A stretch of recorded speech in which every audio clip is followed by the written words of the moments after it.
Hello दोस्तों, हमारे channel में आपका स्वागत है। और मैं हमारे सभी व्यूअर को बहुत बहुत धन्यवाद दूंगा जो हमारी कहानियों को ध्यान से सुनते हैं। मैं एक उम्मीद रखता हूं कि आप हमारे चैनल को आपके दोस्तों के साथ शेयर कीजिए, जिससे कि बहुत से लोग इस कहानी को सुन के एक अच्छे प्रेरणादायक कहानी सुन के उनके जीवन में एक अच्छी चीज़ों को वो सीखें और दूसरों को भी उस कहानी की प्रेरणा दे सकें। तो दोस्तों, आज की कहानी में शुरू करता हूँ कि ईश्वर जो भी करता है अच्छे के लिए ही करता है। एक बार एक राजा के हाथ की उंगली बुरी तरह से घायल हो गई थी। राजा को व्याकुल देखकर सेनापति बोला कि भगवान जो भी करता है अच्छे के लिए ही करता है। इस बात को सुनकर राजा को बड़ा ही गुस्सा आया। अरे, मेरी उंगली कटी है और सेनापति बोल रहा है कि भगवान जो करता है वो अच्छे के लिए करता है, इसमें अच्छे जैसी कौन सी बात हुई।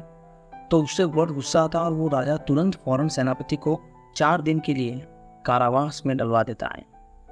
कारागार में जाने के बाद सेनापति बड़ा दुखी होता है, लेकिन वो इस बात को समझता है कि चलो, ईश्वर ने जो भी किया है वो अच्छे के लिए ही किया है। दूसरे दिन वे शिकार खेलने गए तो राजा अकेला था उस समय और उसके मन नहीं लग रहा था शिकार करने में। तो राजा रास्ता भटक कर जंगल के जो लोग होते हैं, जो बिल्कुल भी जंगलवासी होते हैं, उनके बीच में, उनकी बस्तियों में जाकर राजा पहुंच जाता है।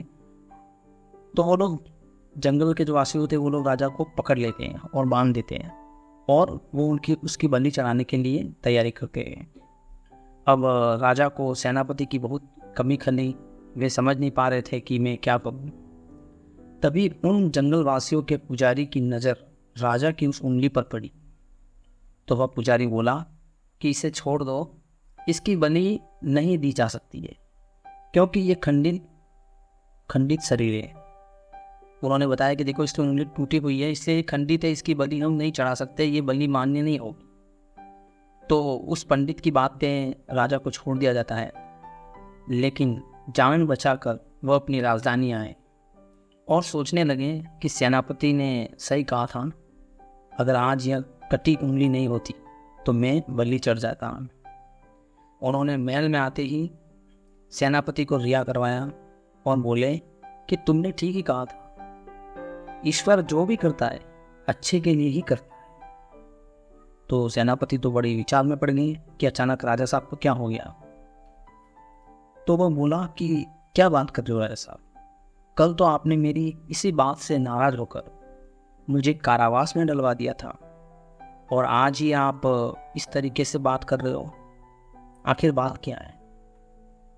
कल तक हमें इस कथन, राजा बताता है कि कल तक हमें इस कथन की सच्चाई पर संदेह था, किंतु आज विश्वास हो गया है कि ईश्वर जो भी करता है अच्छा ही करता है। तो सेनापति बताता है कि मैं कुछ समझ नहीं पाया राजा साहब। तो राजा ने सेनापति को पूरी घटना बताई, फिर कहा, अगर उंगली घायल न हुई होती तो आज राजा मारा जाता। लेकिन एक बात बताओ मुझे कि मैंने तुम्हें कारागार में डाल दिया, इससे तुम्हारा क्या भला हुआ।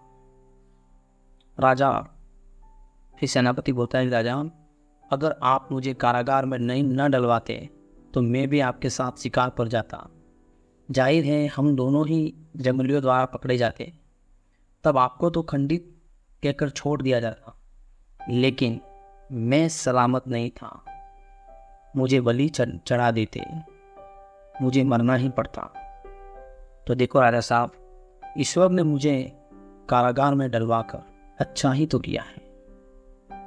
सेनापति का उत्तर जानकर राजा साहब को बेहद खुशी हुई और उनका भी जो अंतरात्मा से जो विश्वास था वो पक्का हो गया कि इस दुनिया में ईश्वर होता है और ईश्वर जो भी लीला रचता है, जो भी हमारे लिए प्लान बना के रखता है, चाहे वो हमें उस समय बहुत ही बुरा लगे, लेकिन ईश्वर जो भी करता है वो अच्छे के लिए ही करता है। तो दोस्तों, भगवान का विश्वास करने वाले ये मानते हैं कि ईश्वर की दया सभी पर बरसती है और उनकी योजनाओं में होने वाली हर घटना का एक सार्थक उद्देश्य होता है। चाहे समय अच्छा हो या बुरा, भगवान की दया हमेशा हमारे भले के लिए ही होती है, यह माना जाता है। दोस्तों, आपने हमारी कहानी को ध्यान से सुना, इसके लिए बहुत बहुत धन्यवाद। लेकिन हम एक आशा करते हैं कि आप हमारी कहानी को शेयर करें, ज़्यादा से ज़्यादा लोगों तक पहुँचाएँ और सब्सक्राइब कीजिए। बहुत बहुत धन्यवाद।